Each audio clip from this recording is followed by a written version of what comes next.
Students, मैं doctor Suresh Kumar Sharma, associate professor operation research topic में आपको मैं ट्रांसपोर्टेशन मॉडल्स पढ़ा रहा हूँ, जिसमें मेरे पिछले लेक्चर्स में आपने north west corner method, least cost method, Vogel's approximation method, Vogel's optimum solution method का आपने अध्ययन किया। इसके अलावा ट्रांसपोर्टेशन मॉडल में जो विभिन्न प्रकार की समस्याएं आती हैं, जैसे balance problems, unbalanced problems, preferred routes, prohibited routes, degeneracy and maximization problems, इनका हम किस प्रकार से अध्ययन करें, ये अपने को समझना है। मेरे कल के वीडियो में आपको मैंने अनबैलेंस्ड प्रॉब्लम्स पढ़ाई थी, प्रोहिबिटेड रूट्स के बारे में पढ़ाया था। आज के वीडियो में आपको मैं प्रेफर्ड रूट और मैक्सिमाइजेशन प्रॉब्लम के बारे में पढ़ाना चाहता हूं, अर्थात अधिकतमीकरण की समस्या। इस समस्या को हल करते समय कुछ बातों का हमें ध्यान रखना है। नंबर फर्स्ट है, first of all profit table should be converted into relative loss table by subtracting all the elements of the table from the highest element of profit. अर्थात हमारी जो लाभ तालिका हमें दे रखी है, उस लाभ तालिका में हमें सभी सेल्स में जो लाभ दिखा रखे हैं उनमें सबसे बड़ा लाभ अर्थात मैक्सिमम प्रॉफिट क्या है, हम उसको देखेंगे और उस मैक्सिमम प्रॉफिट में से उस तालिका के सभी एलिमेंट्स हम लेस कर देंगे। ऐसा करने से हमारी वो जो टेबल है वो रिलेटिव लॉस टेबल में कन्वर्ट हो जाएगी। Number 2, we will use Vogel's optimum solution method of minimization cost. अब जो रिलेटिव लॉस टेबल हमने बनाई है उसको हम वोगल की विधि से हल करेंगे, ये मानते हुए कि न्यूनतमीकरण की समस्या है हमारी और हम वोगल का ऑप्टिमम सॉल्यूशन कैसे ज्ञात करें, ये तरीका अपने को फॉलो करना होगा, जो मैंने मेरे सेकंड वीडियो में आपको समझाया था। At last, when all the values related to non allocated cells are less than equal to 0, hence the optimum solution is obtained. सबसे अंतिम तालिका में यदि हमारी नॉन एलोकेटेड टेबल्स है, अर्थात जो ब्लैंक कॉलम्स हैं या ब्लैंक सेल्स हैं, उनकी वैल्यू माइनस में आ जाएं या 0 हो जाए, अर्थात उनकी value less than equal to 0 हो, 0 से कम हो, तो वो तालिका हमें ऑप्टिमम सॉल्यूशन प्रकट करती है। और उस ऑप्टिमम सॉल्यूशन के आधार पर हमने जो मात्राएं अंतिम तालिका में आई हैं उनको प्रति इकाई लाभ से गुणा करके कुल लाभ की गणना कर सकते हैं। एक एग्जाम्पल से हम इनको समझ आते हैं। एक कंपनी 3 प्रकार के पंखों A, B और C का उत्पादन करती है, जिनका मासिक उत्पादन क्रमशः 100 इकाई, 200 इकाई व 300 इकाई। ये पंखे 3 स्टोर्स X, Y व Z द्वारा बेचे जाते हैं, जिनकी मांग क्रमशः है 125, 250 व 225 पंखे। ये इनकी डिमांड है। A प्रकार के पंखों की 80 इकाइयों की पूर्ति स्टोर X को होनी चाहिए। हमारे क्वेश्चन में कंडीशन लगी है, इसे हम कहते हैं प्रीफर्ड रूट, अर्थात ए प्रकार के जो पंखे हैं उनमें 80 पंखे निश्चित रूप से, सर्टेनिटी रूप से आपको एक्स को भेजना आवश्यक है। इस शर्त को हमें फॉलो करना होगा। हम इसको प्रीफर्ड रूट के नाम से जानते हैं। जिसका लाभ तालिका से अधिकतम लाभ के लिए, निम्न लाभ तालिका से अधिकतम लाभ के लिए उत्पादन कार्यक्रम योजना दीजिए। तो हमारे पास ये लाभ तालिका दे रखी है, जिसमें आप देख रहे हैं कि एक्स, वाई और जेड ये हमारे डिमांड सेंटर हैं, और ए, बी और सी ये हमारे पंखे वाली बनाने वाली फैक्ट्रीज हैं, ये काइंड्स ऑफ फैंस हैं, और ये हमें प्रति इकाई लाभ दे रखे हैं। तो विद्यार्थियों, चूँकि लाभ तालिका है और हमें अधिकतम लाभ के लिए उत्पादन कार्यक्रम बनाना है, तो इन लाभों में से सबसे बड़े लाभ का हमें चयन करना है। तो आप देख रहे हैं कि हमारा सबसे बड़ा लाभ 18 है। तो 18 में से ये सभी संख्याएँ घटा लेंगे। जैसे मैंने 18 में से 15 घटाया तो ये 3 बच गया। 18 में से 15 घटाया तो 3, 18 में से 16 घटाया 2, 18 में से 18 घटाया 0, 18 में 10 घटा दिए 8, 18 में से 8 घटा दिया, 18 में से 6 घटा दिया, 18 में से 12 घटा दिए, 9 घटा दिया और 10 घटा दिए।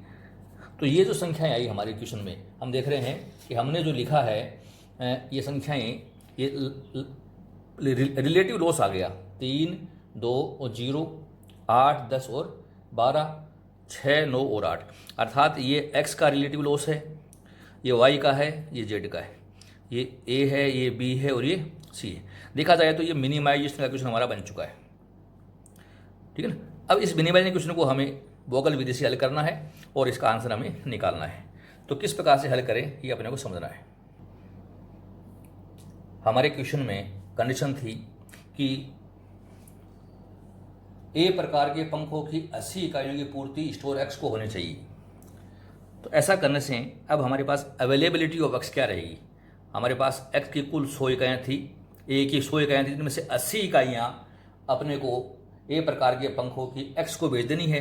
तो ए में हमारे पास केवल मात्रा बचेगी 20 इकाइयों की, तो ए की मात्रा मैंने यहाँ 20 लिख दी है।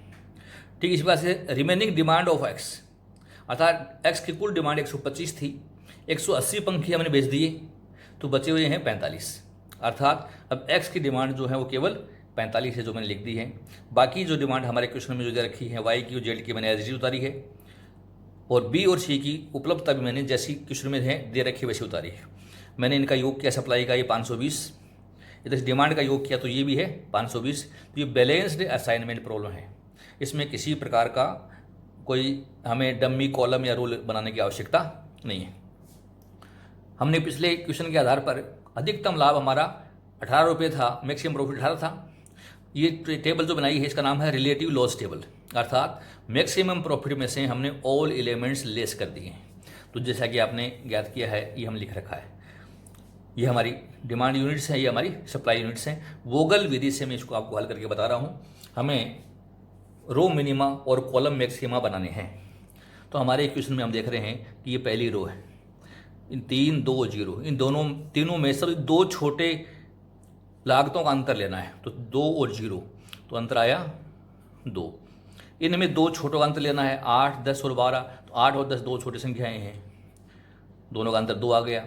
इनमें लेना अंतर, तो 6 और 8 ये दो छोटी संख्याएं हैं, तो अंतर आया 2। अब हमें इधर अंतर लेना है कॉलम का, दो छोटी संख्याओं का अंतर, ये 3 और 6 हैं, तो डिफरेंस आया 3। 2 और 9 है, डिफरेंस आया 7। इधर 8 और 0 हैं, तो डिफरेंस आया 8।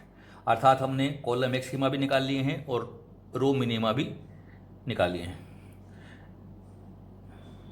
सॉरी, कॉलम मिनिमा है।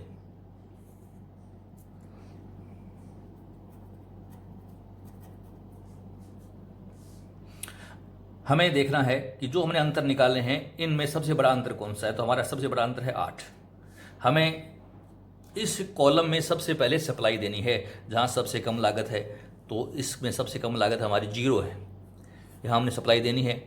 अब ए में उपलब्ध मात्रा है 20 और जेड को चाहिए 225, तो हम केवल 20 इकाइयों की सप्लाई यहाँ देंगे। और जैसे ही 20 इकाइयों की हमने सप्लाई दी, तो यहाँ पर हम देख रहे हैं कि हमारी ये जो ए है ये सेटिस्फाई हो गया। अब ए में कोई मात्रा उपलब्ध नहीं है, अर्थात ए खाली हो गया। अब हम पुनः है ये डिफरेंस याद करेंगे।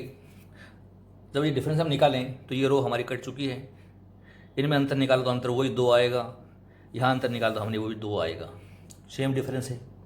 इस साइड से चेंज हो गया, दो न्यूनतम लागतों का अंतर, 8 और 6 का अंतर है 2, 10 और 9 का अंतर है 1, 12 और 8 का अंतर है 4।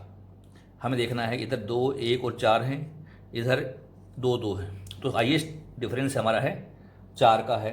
तो मैं यहाँ टिक लगा रहा हूँ। हमें इस कॉलम में सप्लाई देनी है जहाँ सबसे कम लागत है, तो सबसे कम लागत यहाँ है, क्योंकि यहाँ 12 थी, यहाँ 8 है, इस जगह सप्लाई देनी है। तो सी में उपलब्ध मात्रा है हमारे पास 300 और जेड की रिक्वायरमेंट है 225, जिनमें से 20 हम दे चुके पहले ही, तो बची हुई मात्रा है 205। तो 205 और इसमें उपलब्ध है 300, तो दोनों में कम 205 है, तो 205 इकाइयाँ हमने यहाँ दे दी। जैसे हम 205 इकाइयाँ लिखेंगे तो जेड जो कॉलम है वो सेटिस्फाई है, अर्थात ये डिमांड सेंटर हमारा सेटिस्फाई हो गया। फिर अंतर निकालेंगे, तो ये रो हमारी कटी हुई है, 8 और 10 में अंतर 2, 6 और 9 में अंतर 3। इधर निकालें तो ये डिफरेंस 2, 10 और 9 का अंतर 1 और ये कट चुका है। हमें वही काम फिर करना है। हमें देखना है कि सबसे बड़ा डिफरेंस कौन सा है। इधर है 2 और 3 और इधर है 2, तो बड़ा डिफरेंस आया 3। इस रो में सप्लाई देनी है। सप्लाई वहाँ देनी है जहाँ सबसे कम लागत हो। तो इस रो में सबसे कम लागत यहाँ 6 रुपये, यहाँ हमें सप्लाई देनी है। अब कितनी दें? एक्स की आवश्यकता है 45 और सी में उपलब्ध है 300 में 205 करा दीजिए आप, तो सी में उपलब्ध है 95 और इसकी आवश्यकता है 45, तो दोनों में कम 45 है, तो 45 इकाइयाँ हमने यहाँ अलॉट कर दी। जैसे ही 45 इकाइयाँ अलॉट करेंगे तो एक्स से डिमांड सेंटर भी सेटिस्फाई हो गया, ये काट दिया हमने इसको। आप देख रहे हैं कि अब हमारे पास केवल कॉलम ए ही बचा है, तो हम इसमें बैलेंसिंग फिगर दिखा सकते हैं। हमें दोबारा डिफरेंस निकालने की आवश्यकता नहीं है। बचा हुआ माल आपको यहाँ भी देना है, बचा हुआ माल आपको यहाँ भी देना है। तो बी में कुल उपलब्ध मात्रा 200 थी, यहाँ हम दे नहीं सकते, कटा है, यहाँ भी नहीं दे सकते, तो 200 इकाइयाँ आपको यहाँ देनी है। यहाँ पर आप देखिए 300 में से 205 और 45, 250 इकाइयाँ जा चुकी, बची हुई 50 इकाइयाँ हैं वो हमें यहाँ पर देनी है। तो इस तरीके से हम वोगल विधि से इसको हल कर लेंगे। ये वोगल का फिजिबल बेसिक सॉल्यूशन है। अब इस सॉल्यूशन को हम ऑप्टिमम सॉल्यूशन में कन्वर्ट करना चाहते हैं। जब ऑप्टिमम में कन्वर्ट करें तो हमें कॉलम वैल्यू निकालने पड़ेंगे और रो वैल्यू निकालनी पड़ेंगी। जैसा कि मेरी पिछले वीडियो में मैंने आपको बताया था, कॉलम वैल्यू को हम V1, V2, V3 के नाम से जानते हैं और रो वैल्यू को U1, U2 और U3 के नाम से। ये जो हमारे फील्ड कॉलम है, इनका कॉलम और रो की वैल्यू इक्वल टू कॉस्ट होती है, अर्थात कॉलम प्लस रो की जो वैल्यू है, कॉलम प्लस रो की जो वैल्यूज हैं इक्वल टू कॉस्ट करनी है, अर्थात U plus V equal to हमें कॉस्ट दिखाना है। फील्ड कॉलम्स में ये काम आपको करना है। तो आप देखिए कि हमारा फील्ड कॉलम, सबसे पहले मैं यहाँ जा रहा हूँ, सबसे ज़्यादा सप्लाई हमारे पास C में है, तो मैं U3 बराबर 0 मान रहा हूँ। किसी एक को 0 मान सकते हैं, हम इसको भी मान सकते हैं, इसको भी मान सकते हैं, इसको भी। मेरी राय ये है कि जिसमें सबसे ज़्यादा सप्लाई हो उस कॉलम का U का मान 0 मानना चाहिए। तो अब 0 मान लिया हमने, तो अब U और V का योग कॉस्ट के बराबर करना है, तो हमारे V1 की वैल्यू हो जाएगी 6। 0 प्लस 6 इक्वल टू 6। यहाँ इसकी कॉस्ट 9 है, तो इसका मान बन जाएगा V2 का मान 9, अर्थात 0 प्लस 9 इक्वल टू 9। ये भी फील्ड कॉलम है, तो ये 8 है यहाँ पर, तो V3 का मान 8 हो गया, अर्थात 0 प्लस 8 इक्वल टू 8। तो हमने तीनों मान निकाल लिए, V1 का आ गया, V2 का आ गया और V3 का आ गया। अब हम V2 का मान आ गया तो हम U2 निकाल सकते हैं। तो एक साइड पता है अपने को 10 रखना है कॉस्ट, तो ये 9 में हम क्या जोड़ें कि 10 हो जाए, तो 9 प्लस 1 बराबर 10, तो ये मान भी हमारा हो गया। अब आप देख रहे हैं कि हमें U1 का चाहिए, तो इधर से पता है V3 बराबर 8 है और ये कॉस्ट 0 है इसकी, तो 8 में से हमने 8 घटा दिया, -8 कर दिया, तो इक्वल टू 0 हो गया। तो ये U1 इक्वल टू -8, ये 1 और ये 0 हो गया। ठीक इसी प्रकार से V1, V2, V3 का मान हमने निकाल लिया। अब हम ब्लैंक कॉलम्स की वैल्यू निकालेंगे और ब्लैंक कॉलम्स यदि लेस देन इक्वल टू 0 आ जाए तो हमारा ऑप्टिमम सॉल्यूशन आ जाता है। तो पहला ब्लैंक कॉलम हमारा ये है। ब्लैंक कॉलम के लिए हम क्या काम करते हैं कि हमारा U plus V minus cost करेंगे, U plus V minus cost, किसके लिए? ब्लैंक कॉलम के लिए। ये काम आपको करना है, ठीक है। तो ब्लैक कॉलम के लिए हम काम करें तो हमारी U का मान है -8 और V का 6, दोनों का योग किया हमने, दोनों का योग तो -2 और -2 में से 3 गए, तो ये -5 बच गई। यहाँ देखिए ये ब्लैंक कॉलम है, 9 और -8 का योग किया तो 1 आता है, 1 में से 2 गया तो -1 हो गया। ये भरा हुआ कॉलम है, ये भी ब्लैंक कॉलम है। 1 और 6 का योग किया 7, 7 में से 8 गया -1, ये भी ब्लैंक कॉलम है। इधर 8 और इधर 1 योग किया 9, 9 में से 12, ये -3 आ गई, ये फील्ड कॉलम है। अर्थात हमारे जो ब्लैंक कॉलम थे उनका मान सबका ऋणात्मक हो गया है, अर्थात लेस देन इक्वल टू 0 हो गया है। तो ये टेबल हमारी अनुकूलतम हल प्रकट करती है। अब अनुकूलतम हल के आधार पर हमारा प्रॉफिट निकालना है। याद रखना ये कॉस्ट टेबल थी, तो कॉस्ट टेबल में तो ये कॉस्ट दिखा रखी है, हम इनसे मल्टीप्लाई नहीं करेंगे, हम इनके प्रॉफिट से गुना करेंगे। प्रॉफिट कैसे निकालना है? मैक्सिमम प्रॉफिट 18 था, अगर 18 में से आप 3 घटा दें तो प्रॉफिट आ जाएगा 15, जो मैंने यहाँ लिख दिया। 18 में से 2 घटा दिया तो प्रॉफिट हो गया ये 18 AZ का प्रॉफिट। 1 मिनट, जैसे मैंने बताया मैक्सिमम प्रॉफिट 18 है, तो 18 में से अगर ये कॉस्ट करना प्रॉफिट आ जाएगा। जैसे 18 में से 3 15, 18 में से 2 गए 16, 18 में से 2 गए 18 में 0 गए 18, 18 में से 8 गए 10, 18 में से 10 गए 8, 18 में से 12 गए 6। ये हमारे प्रॉफिट है, या मूल तालिका में हमारा क्वेश्चन में प्रॉफिट दे रखे हैं, उनका यूज करेंगे। तो आप देख रहे हैं विद्यार्थियों कि ए से, और हमने 80 पंखे पहले ही एक्स को भेज दिए थे। ए से एक्स को 80, तो मैंने लिया ए से एक्स को हमने 80 फैंस भेज दिए थे, तो मैंने ये 80 लिख दिया। और ए से एक्स का प्रॉफिट हमारा 15 था, तो 15 से इसको गुणा कर देंगे, 80 × 15 अर्थात 1200 रुपये हो गया। फिर हमने, ये तो हमारे क्वेश्चन के अंदर ही दे रखा था हमें। अब हमें देखना है ए से हमने जेड को भेजे, ए से जेड को हमने 20 फैन भेजे हैं, और प्रॉफिट निकालने के लिए 18 में 0 बढ़ा दिया 18 है, तो ये प्रॉफिट हो गया 18 × 20 360 रुपये हो गया। हम देख रहे हैं हमने बी से वाई को 200 फैन भेजे, बी से वाई को 200, प्रॉफिट निकालना है तो 18 में से 10 घटा दो 8 रुपये, तो 8 के हिसाब से 1600 रुपये हो गया। अब हमें देखना है सी से हमने भेजे हैं एक्स को 45 फैन भेजे, यहाँ 6 दे रखी है कॉस्ट, तो 18 में 6 घटा दो तो 12 रुपये प्रॉफिट है, तो 45 × 12 540 रुपये हो गया।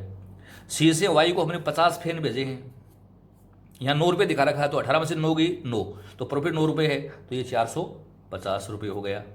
सी से जेड को हमने 205 भेजे हैं, 205, 18 में से 8 घटा दिया हमने, तो प्रॉफिट हमारा 10 रुपये है, और ये प्रॉफिट हो गया कुल 2050।